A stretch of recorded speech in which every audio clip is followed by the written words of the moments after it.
Pada umumnya orang berharap bahwa ia dapat mencapai usia yang panjang dengan tubuh yang sehat.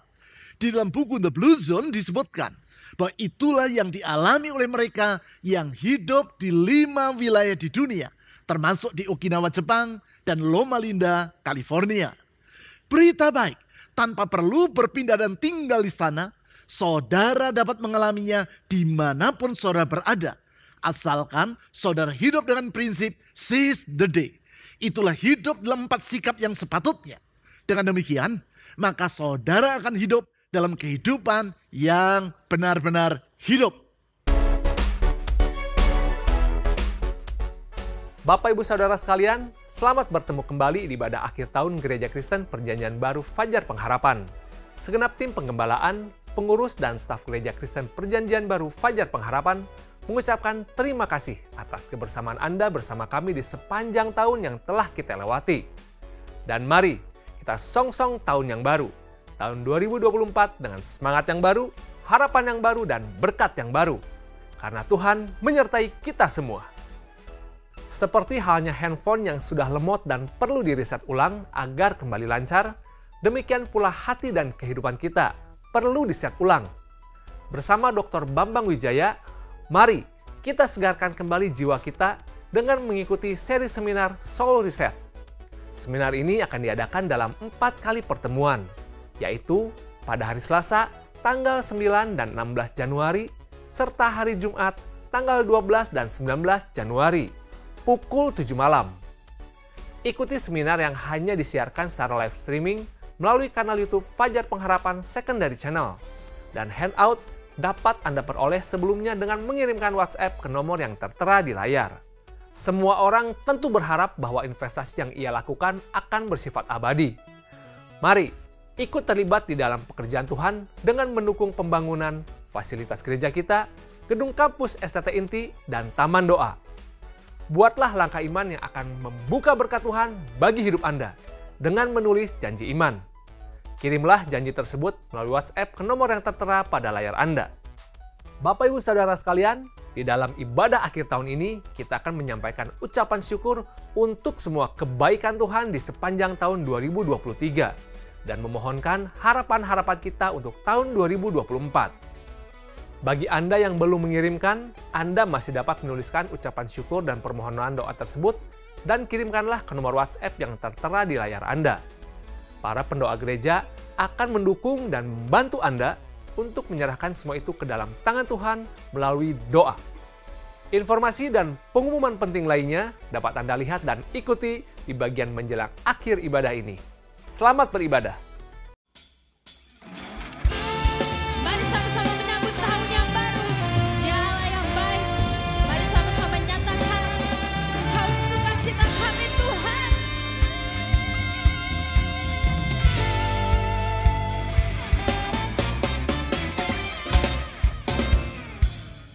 Sukacita dalam Tuhan berlimpah, berlimpah.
keselamatan. Oh, Yesus kekal dahulu, sekarang dan selamanya.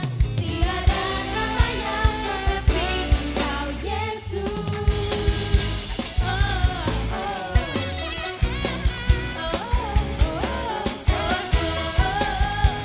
oh, Kau setia Tuhan, sama-sama nyanyikan. Setia, berkuasa, mulia, Yesus Kau indah, penyayang, Kau ajaib, Yesus Kau puja, perkasa, layak, Yesus Kau baik, sabar, pemurah, dan tiada nama yang seperti Engkau, Yesus. Yesus kekal dahulu, sekarang dan selamanya. Namamu lah yang memberikanku keselamatan. Oh, Yesus kekal dahulu, sekarang dan selamanya. Tiada nama yang seperti Engkau, Yesus.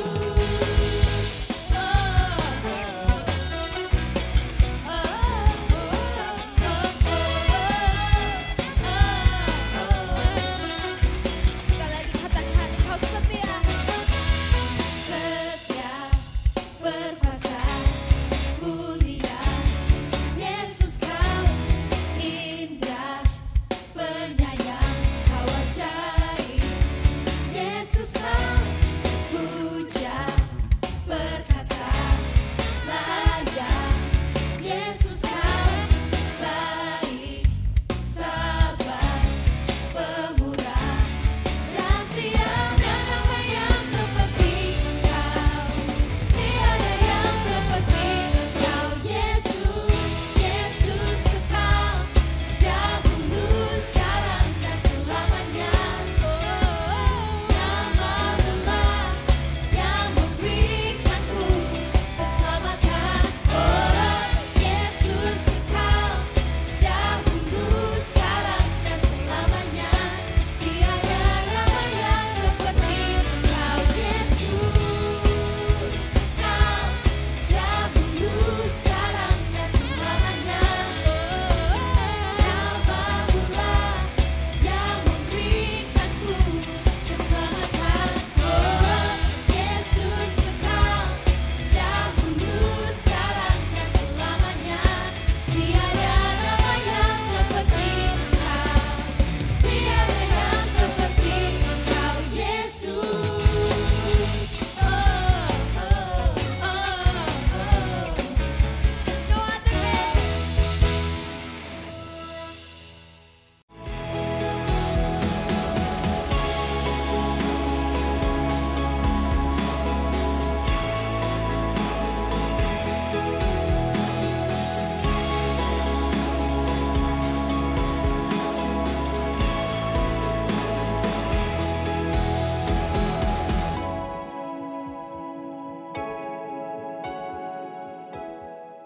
Pertama-tama, saya bersama keluarga, beserta para penatua, pengurus, dan staf gereja menyampaikan selamat mengakhiri tahun yang telah kita jalani, serta selamat memasuki tahun yang baru, yaitu tahun 2024 yang sudah diambang pintu.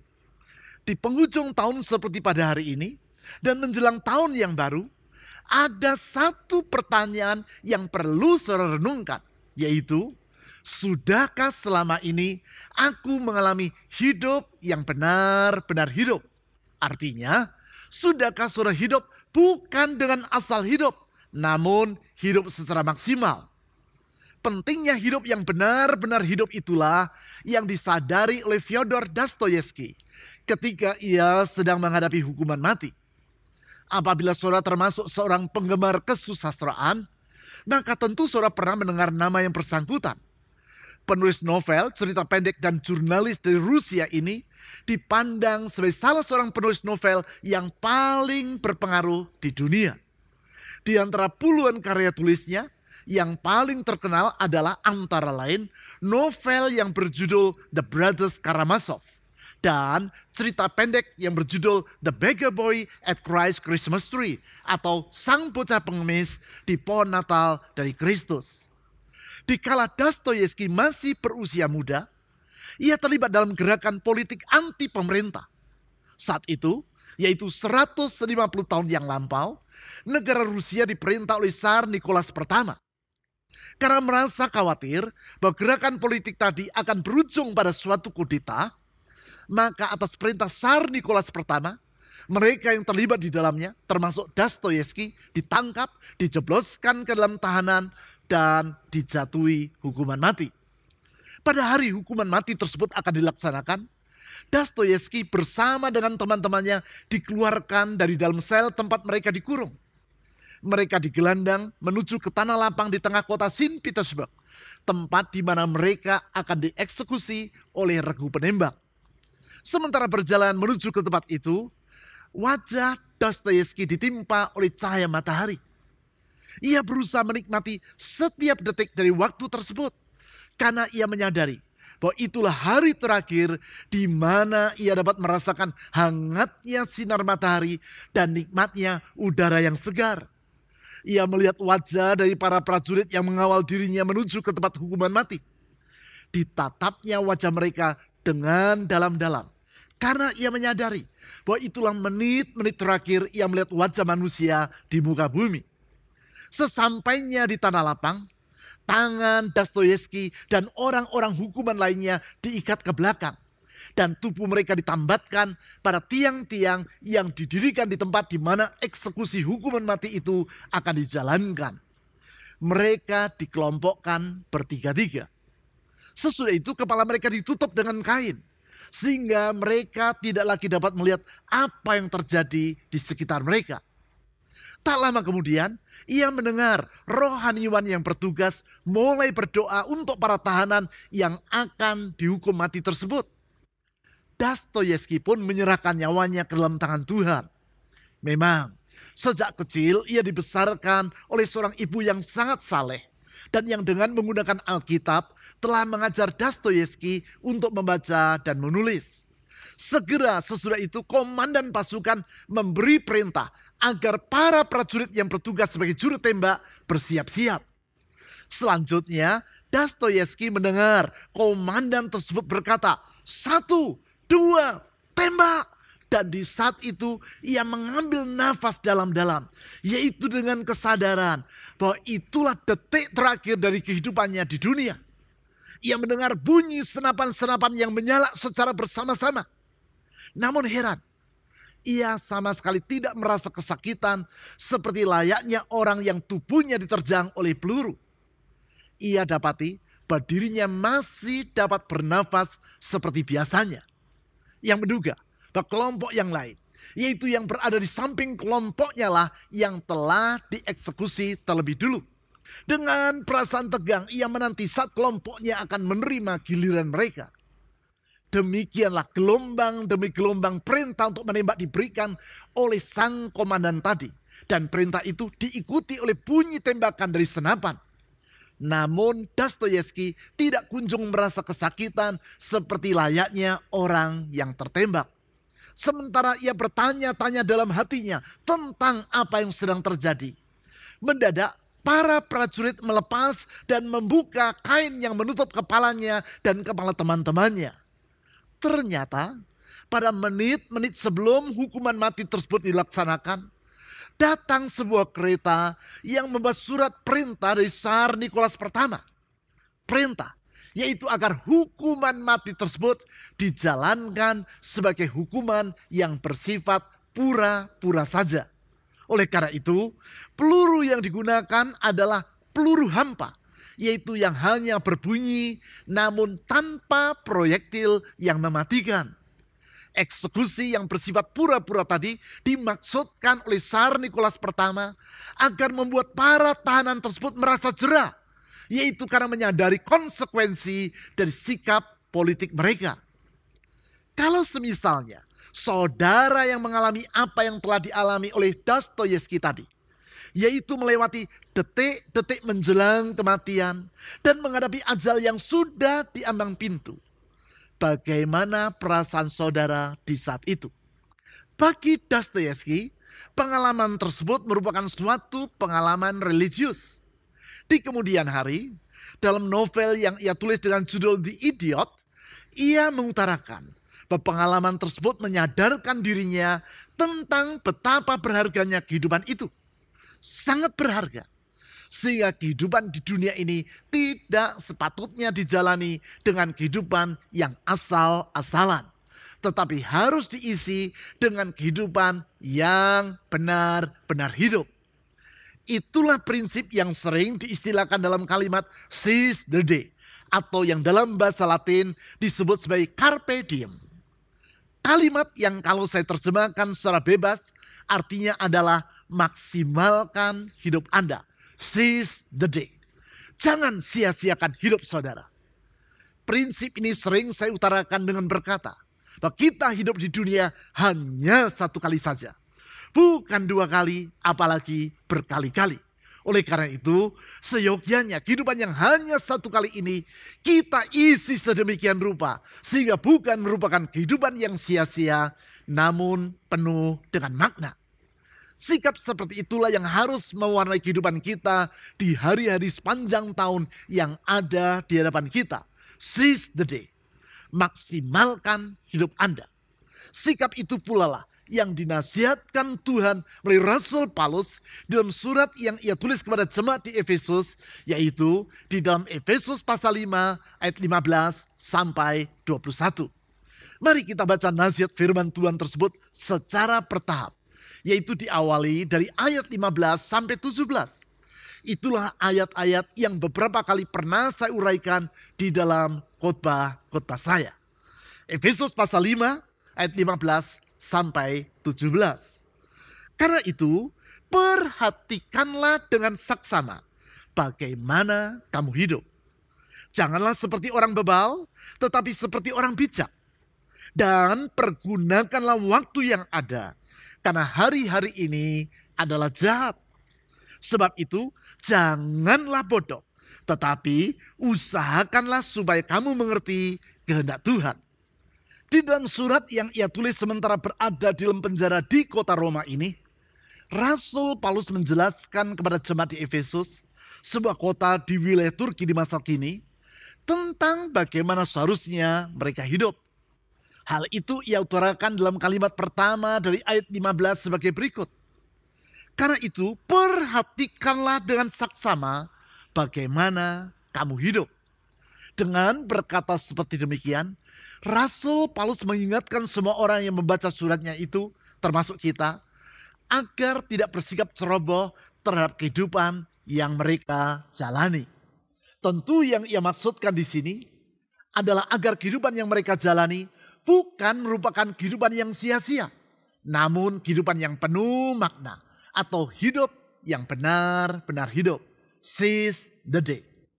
Selanjutnya, di dalam kalimat kedua dari ayat 15 sampai ayat 21, Rasul Paulus menjelaskan 4 sikap yang harus mewarnai kehidupan jemaat di Efesus apabila mereka ingin hidup secara maksimal.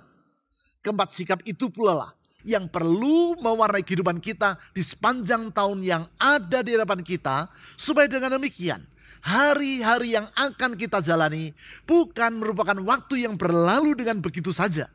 Bukan, namun kehidupan yang benar-benar hidup. Karena terbatasnya waktu dalam ibadah akhir tahun ini, maka dalam kesempatan ini saya hanya akan menyebutkan keempat sikap tersebut dengan memberikan penjelasan secara secukupnya.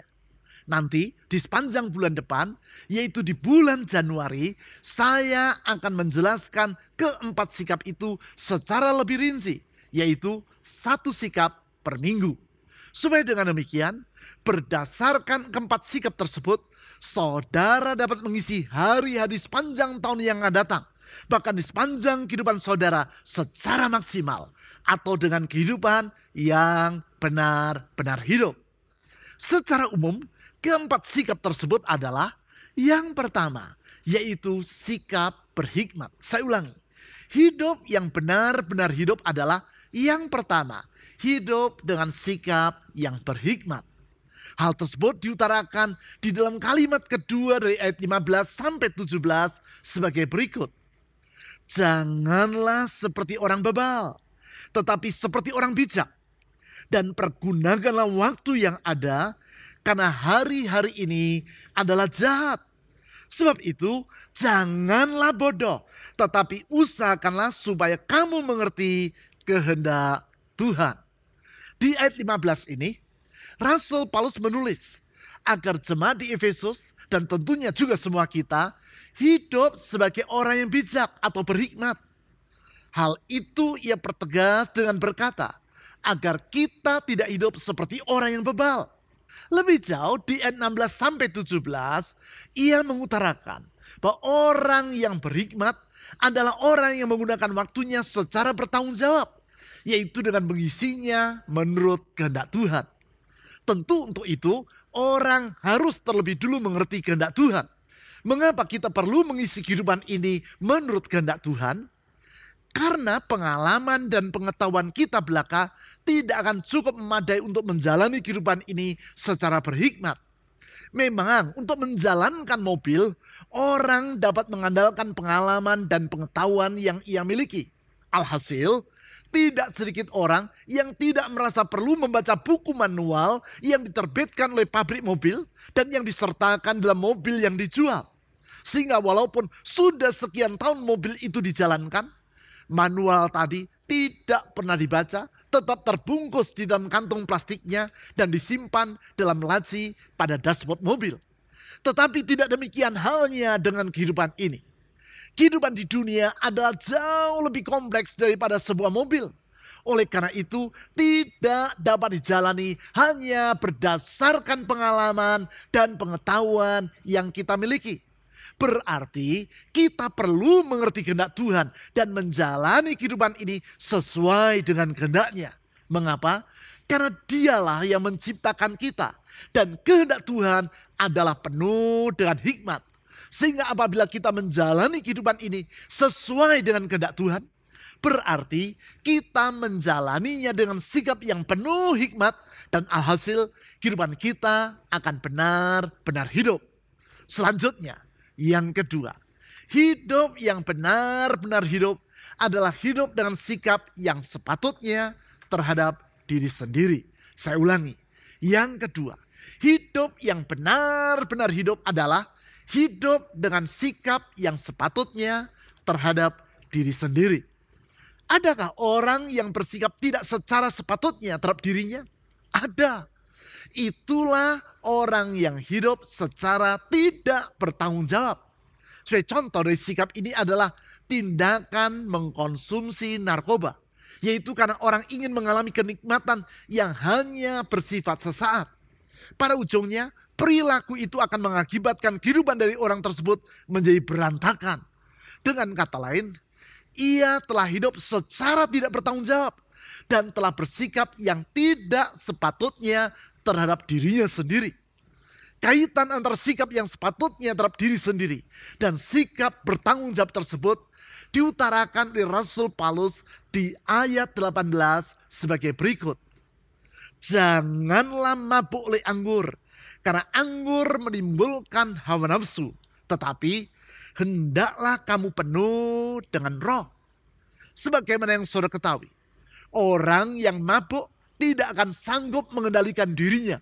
Sebagai akibat, tindakan-tindakan yang ia lakukan akanlah ngawur, tidak bertanggung jawab, dan yang pada akhirnya akan bersifat destruktif alias merugikan. Itulah sebabnya mengapa saudara perlu bersikap sepatutnya terhadap diri saudara sendiri, yaitu dengan hidup secara bertanggung jawab. Sebaliknya dari hidup dalam keadaan seperti orang yang mabuk oleh anggur, saudara harus hidup penuh dengan Roh Kudus. Bukannya hidup yang dikendalikan oleh hawa nafsu, namun hidup yang dipimpin oleh Roh Kudus. Dengan demikian, maka barulah saudara akan hidup secara maksimal, yaitu mengalami kehidupan yang benar-benar hidup. Lebih jauh, yang ketiga, hidup yang benar-benar hidup adalah hidup dengan sikap yang sepatutnya terhadap Tuhan. Saya ulangi, yang ketiga, hidup yang benar-benar hidup adalah hidup dengan sikap yang sepatutnya terhadap Tuhan. Bagaimanakah sepatutnya sikap kita terhadap Tuhan? Dengan menelaah apa yang ditulis oleh Rasul Paulus di ayat 19 sampai 20, maka dapat disimpulkan bahwa sikap yang sepatutnya terhadap Tuhan adalah beriman dan menghormati Dia. Mari kita baca ayat-ayat tersebut.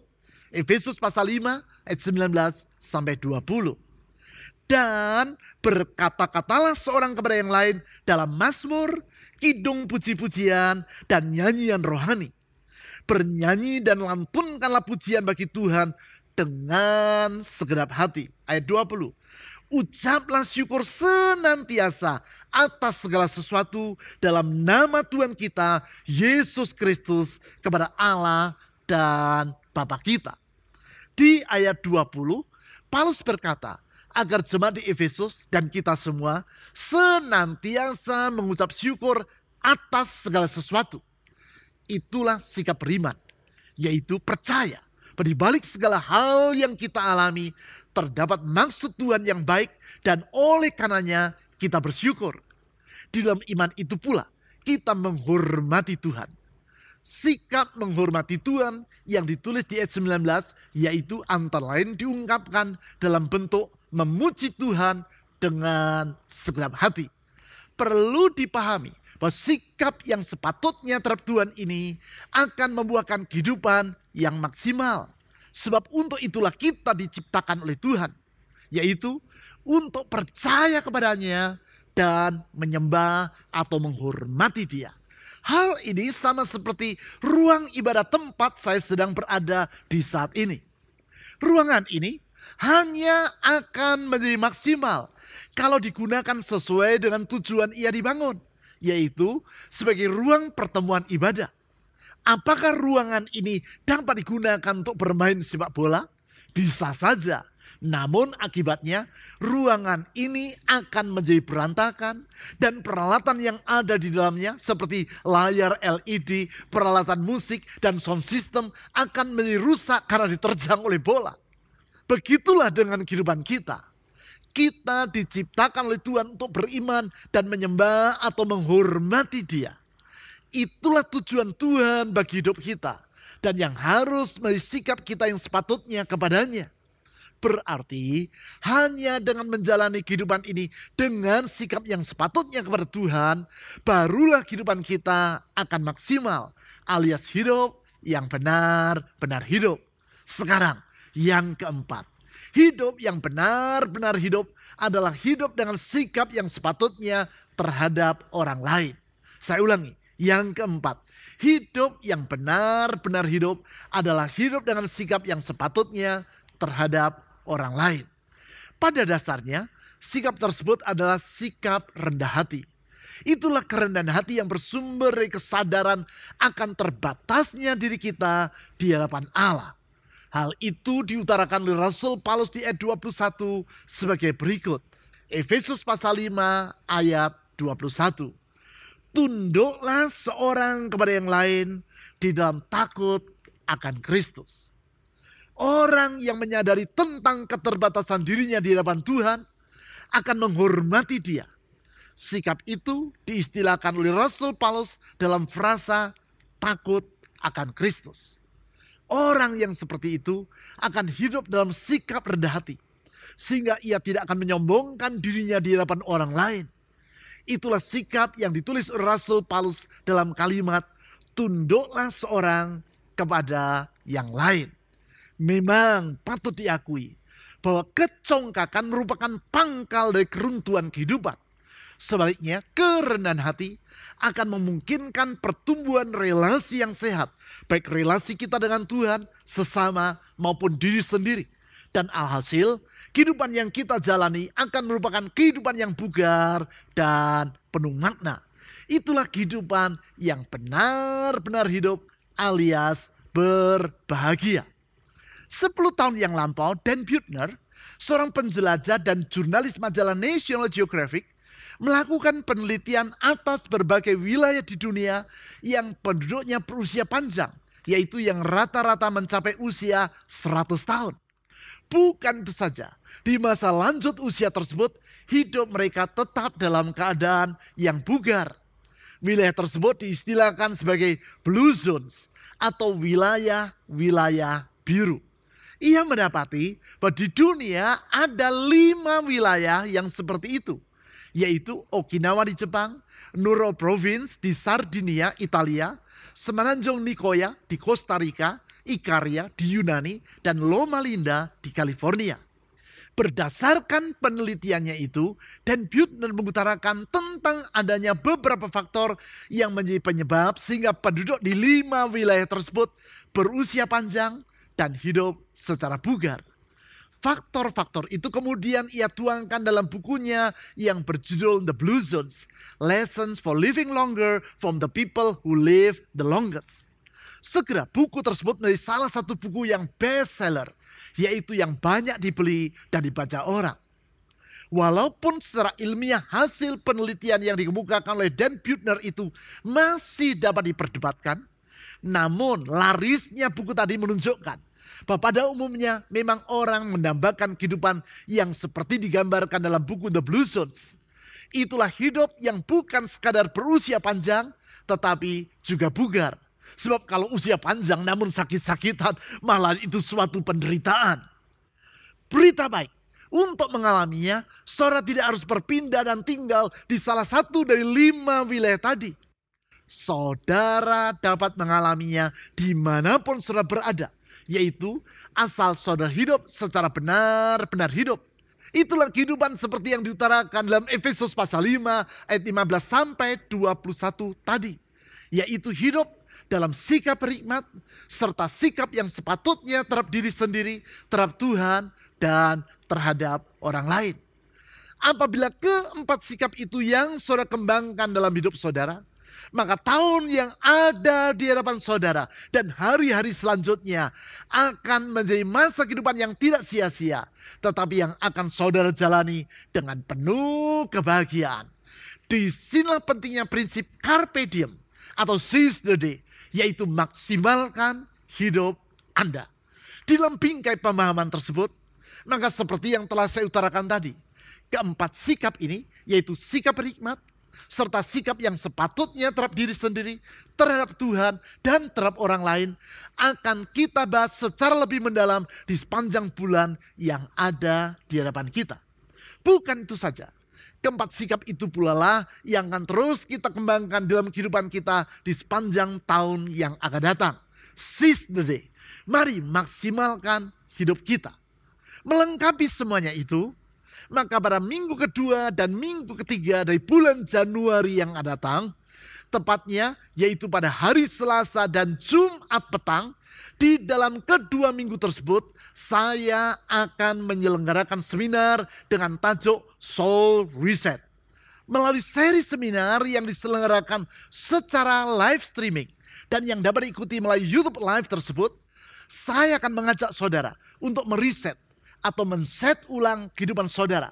Supaya dengan demikian, keempat sikap tadi benar-benar dapat saudara praktikkan dalam kehidupan saudara. Hal ini sama seperti untuk menginstal 4 aplikasi yang penting dalam handphone saudara. Ada kalanya saudara perlu mereset handphone tersebut, yaitu agar handphone yang kerjanya sudah terlalu berat sehingga berjalan sangat lambat alias lemot dapat mengakomodasi keempat aplikasi yang baru tadi. Demikianlah halnya dengan melakukan soul reset. Dengan mereset ulang kehidupan saudara, maka keempat sikap yang telah saya utarakan tadi benar-benar dapat saudara terapkan dalam kehidupan saudara. Oleh karena itu jangan lewatkan seri seminar Soul Reset yang diselenggarakan melalui YouTube Live tersebut. Sebelum seminar ini diselenggarakan, terlebih dahulu akan dibagikan makalahnya. Supaya dengan demikian, saudara dapat mengikuti seminar dengan lebih baik. Apabila saudara memerlukan makalah atau handout tersebut, hubungilah nomor telepon di bawah ini melalui WhatsApp dengan pesan, "Saya memerlukan makalah seminar." Selanjutnya, staf gereja akan mengirimkan makalah atau handout tersebut ke nomor telepon yang saudara gunakan. Sekarang saya mengajak saudara untuk mengakhiri tahun yang telah kita jalani ini dengan ucapan syukur kepada Tuhan Yesus yaitu dengan mengambil bagian dalam perjamuan kudus. Sudah itu, kita akan menyerahkan harapan-harapan saudara untuk tahun yang akan datang kepada Tuhan Yesus melalui doa. Kita percaya bahwa Tuhan Yesus adalah pribadi yang dapat diandalkan, sehingga harapan-harapan kita kepadanya tidak akan berakhir di dalam kekecewaan. Silakan saudara mengambil roti yang telah saudara siapkan, dan kita mengingat apa yang Yesus katakan pada malam waktu ia akan diserahkan. Yaitu seperti yang ditulis dalam 1 Korintus pasal 11. Ia mengambil roti, mengucap syukur atasnya, memecah-mecahkannya, lalu membagi-bagikannya kepada para muridnya. Sambil ia berkata, roti ini adalah tubuhku yang diserahkan karena kamu. Tubuhnya dia serahkan bagi kita karena kasihnya yang begitu besar. Dan kalau dirinya sendiri dia rela serahkan bagi kita, berarti tidak ada apapun yang dia tahu bahwa itu perlu bagi kita yang dia tidak akan sediakan bagi kita. Dengan percaya kepada apa yang Tuhan Yesus katakan, saya mengajak kita bersyukur untuk hari-hari yang telah kita lalui. Dan menyerahkan hari-hari yang akan kita jalani ke dalam tangannya. Dengan mengingat dia berkata, ambil dan makanlah sebagai peringatan akan daku. Dengan penuh ucapan syukur kepada Tuhan Yesus, mari kita makan bersama di dalam nama Tuhan Yesus.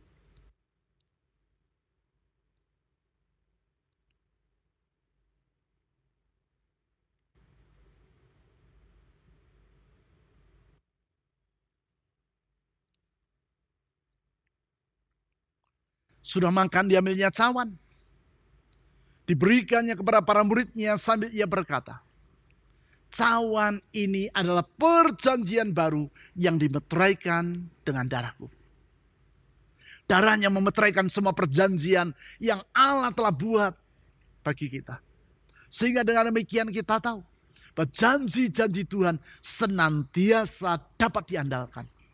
Tidak akan pernah diingkarinya karena dia adalah pribadi yang setia. Di dalam percaya kepada kesetiaan Tuhan, dalam ucapan syukur kepadanya, kita menyerahkan hari depan kita dan harapan kita kepadanya. Karena kita mengingat apa yang dia katakan. Ambil dan minumlah sebagai peringatan akan daku. Dengan bersyukur, dengan penuh harap dan iman kepada Tuhan Yesus, mari kita minum bersama di dalam nama Tuhan Yesus.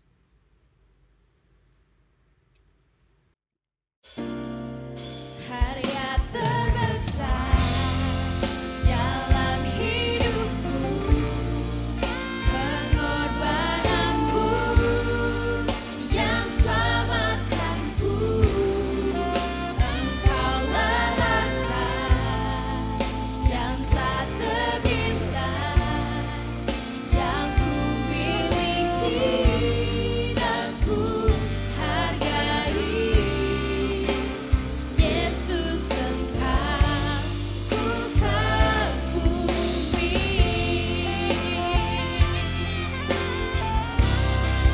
Karya terbesar dalam hidupku, pengorbananmu yang selamatkanku. Engkaulah harta yang tak terbintang, yang ku miliki dan ku hargai. Yesus Engkau ku kagumi.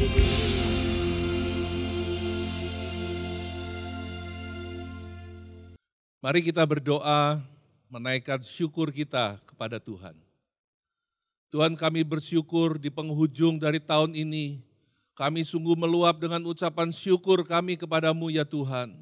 Karena sepanjang tahun yang telah kami lewati ini, kami sungguh menyaksikan dan mengalami betapa besar anugerah-Mu atas hidup kami. Tuhan, kami bersyukur buat hari demi hari yang telah kami lewati bersama dengan Engkau.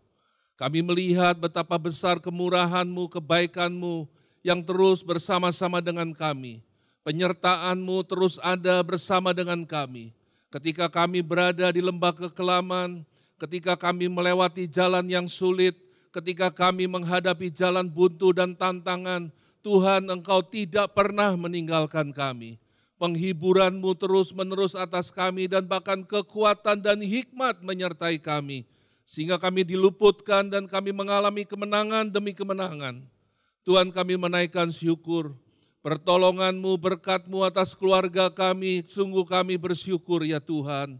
Kami bersyukur buat pekerjaan, buat usaha, di mana kami boleh menyaksikan dan mengalami betapa ajaibnya Tuhan pertolongan-Mu. Engkau yang melepaskan kami dari masa-masa yang sulit. Engkau yang terus memberkati kami dalam keadaan apapun. Tuhan, terima kasih juga buat kuasa-Mu yang sungguh luar biasa. Engkau melakukan mujizat dalam hidup kami. Engkau menyembuhkan, Engkau melepaskan, Engkau membebaskan kami umat-Mu ya Tuhan. Kami sungguh bersyukur kepadamu. Kami naikkan syukur kami kepadamu ya Bapa. Di dalam nama Tuhan Yesus Kristus. Ya Tuhan, Allah yang mengasihi kami, Allah yang dapat dipercaya, kepadamu kami menyerahkan hidup kami. Engkau mengenal diri kami, Engkau mengerti setiap pergumulan kami. Karena itu kami berharap kepadamu ya Tuhan, Allah sumber pertolongan kami.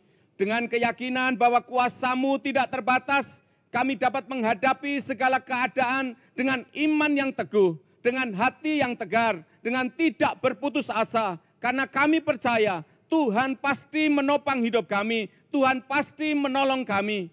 Ya Tuhan, kami tidak tahu apa yang akan terjadi di tahun 2024.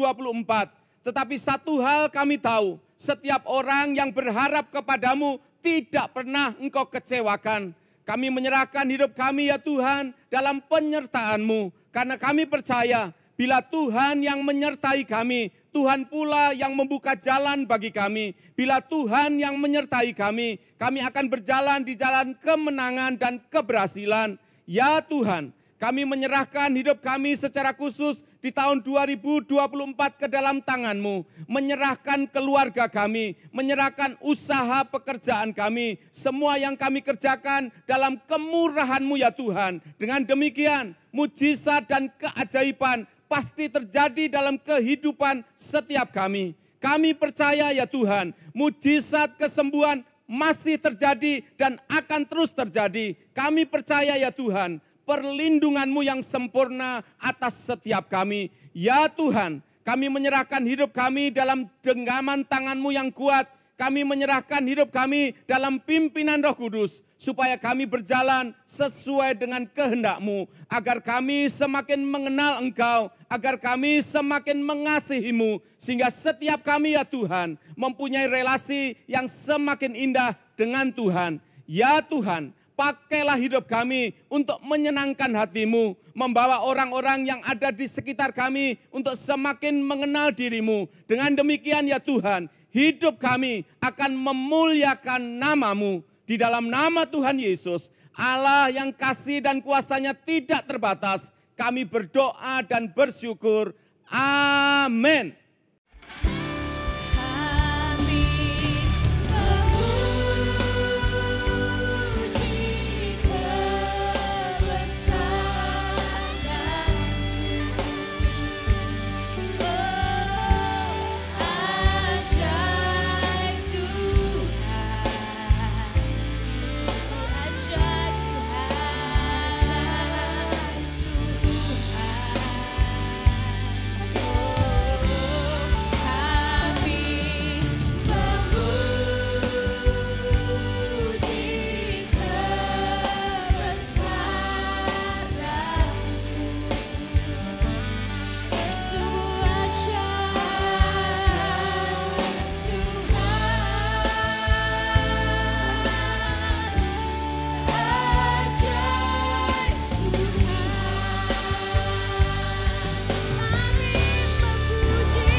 Berikut adalah beberapa informasi dan kegiatan gereja kita yang dapat Anda ikuti.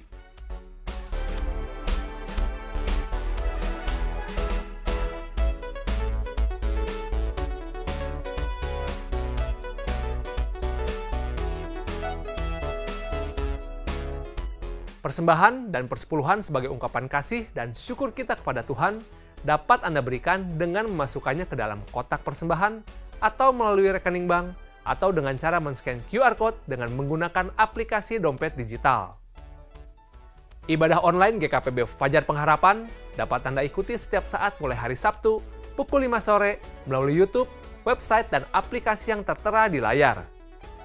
Berbagai informasi penting lainnya dari gereja kita dapat Anda ikuti melalui website www.fajarpengharapan.net atau melalui aplikasi GKPB Fajar Pengharapan serta Instagram GKPB Fajar Pengharapan. Bapak Ibu Saudara sekalian, sehat selalu dan selamat tahun baru.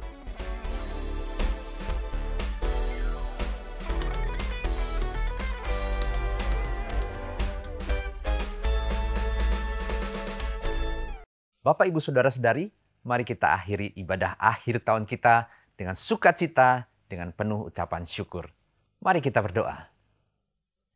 Kami mengucap syukur ya Tuhan Yesus untuk firman yang boleh menguatkan kami, firman yang meneguhkan iman kami, firman yang memberikan kami pengharapan untuk kami mengakhiri dan memasuki tahun yang baru dengan pengharapan di dalam Engkau ya Tuhan Yesus. Kami percaya akan janji-janji-Mu, bahwa janji-Mu itu ya dan amin. Untuk itu kami menyerahkan hidup kami sepanjang tahun yang akan datang ke dalam tangan-Mu ya Tuhan Yesus. Tolong kami untuk hidup di dalam jalan-Mu, supaya hidup kami menyenangkan hati-Mu dan memuliakan Tuhan.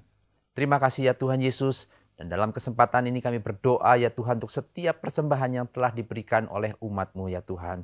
Kau memberkati ya Tuhan setiap persembahan yang telah diberikan dengan hati yang penuh sukacita. Biar persembahan ini menjadi satu benih yang baik, yang bertumbuh dan berbuah berlipat kali ganda. Tuhan memberkati melalui pekerjaan dan usaha daripada anak-anak-Mu ini ya Tuhan Yesus. Kami juga tak lupa berdoa untuk jemaat-Mu yang mengalami pergumulan saat ini ya Tuhan, baik di dalam masalah ekonomi, masalah keluarga, masalah kesehatan. Kami berpegang kepada kasih kesetiaan-Mu, kuasa-Mu dan hikmat-Mu yang tak terbatas itu ya Tuhan Yesus. Kami berdoa ya Tuhan biar hikmat Tuhan memenuhi setiap umat-Mu yang di dalam pergumulan masalah ekonomi. Biar hikmat Tuhan yang mampu memberikan jalan keluar atas setiap pergumulan mereka. Kami juga berdoa Tuhan untuk mereka yang sakit ya Tuhan. Kuasa-Mu, belas kasihan-Mu ya Tuhan menjamah mereka. Biar ada mujizat atas mereka ya Tuhan Yesus. Dan kasih setia Tuhan mengalir atas setiap keluarga. Biar ada kasih, biar ada damai di tengah-tengah mereka ya Tuhan. Biar hubungan antara suami istri, orang tua dan anak, sesama saudara boleh dipulihkan. Dan kami saat ini berdoa di dalam nama Tuhan Yesus, terjadi mujizat ya Tuhan setiap anak-anak-Mu yang berseru kepada Engkau ya Tuhan. Dan kami percaya rencana-Mu, janji-Mu itu baik buat setiap kami. Sebentar kami akan mengakhiri ibadah kami ya Tuhan Yesus. Dan kami mau terima berkat yang daripada Engkau ya Tuhan. Jemaat yang dikasih Tuhan, mari kita arahkan hati kita. Kita terima berkat yang daripada Allah Bapa. Terimalah berkat yang daripada Allah Bapa. Kasih karunia daripada Tuhan kita Yesus Kristus. Dan penyertaan Roh Kudus menyertai setiap kita. Jalanlah di dalam kebenaran firman Tuhan. Jadilah berkat dimanapun engkau berada. Di dalam nama Tuhan Yesus. Amin. Sebab itu ku mau